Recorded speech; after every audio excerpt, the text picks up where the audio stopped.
కష్టపడి చదివే తమ పిల్లలు డాక్టర్ కావాలని కలలు కన్న తల్లిదండ్రుల ఆశలపై నీట్ పరీక్ష వ్యవహారం నీళ్లు చెల్లిందని బీఆర్ఎస్ వర్కింగ్ ప్రెసిడెంట్ కేటీఆర్ మండిపడ్డారు. ఓవైపు బీహార్లో 30 లక్షల చొప్పున నీట్ ప్రశ్నాపత్రాలు విక్రయించారని, ఇప్పటికే పదుల సంఖ్యలో అరెస్టులు జరుగుతున్నాయని వార్తలొస్తున్నా కేంద్ర ప్రభుత్వం మాత్రం నిమ్మకు నీరెత్తినట్లు వ్యవహరించడం దారుణమన్నారు.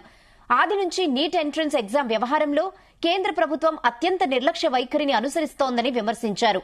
అత్యంత ప్రతిష్టాత్మకమైన నీట్ ఎగ్జామ్ పై ఇన్ని ఆరోపణలు, అనుమానాలు వ్యక్తమవుతున్నప్పటికీ మోదీ సర్కార్ ఇప్పటి వరకు స్పందించకపోవడాన్ని కేటీఆర్ తప్పుపడుతున్నారు.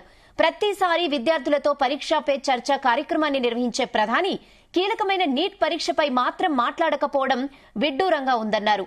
ఈ మొత్తం వ్యవహారంలో సమగ్ర విచారణ చేపట్టి బాధ్యులైన వారిపై కఠిన చర్యలు తీసుకోవడంతో పాటు విద్యార్థులకు, లక్షలాది మంది తల్లిదండ్రులకు భరోసా ఇవ్వాలని కేంద్రంలోని ఎన్డీఏ ప్రభుత్వానికి రాసిన బహిరంగ లేఖలో కేటీఆర్ డిమాండ్ చేశారు. సుప్రీంకోర్టు జోక్యం చేసుకునేంత వరకు కూడా కేంద్రం ఈ అంశాన్ని పట్టించుకోకపోవడం అందరికీ ఆశ్చర్యం కలిగిస్తోందన్నారు. ఒక్క గ్రేస్ మార్కుల అంశమే కాకుండా నీట్ పేపరే లీక్ అయిందంటూ వస్తున్న ఆరోపణలపై సమగ్ర విచారణ జరిపించాల్సిన అవసరం ఉందని స్పష్టం చేశారు.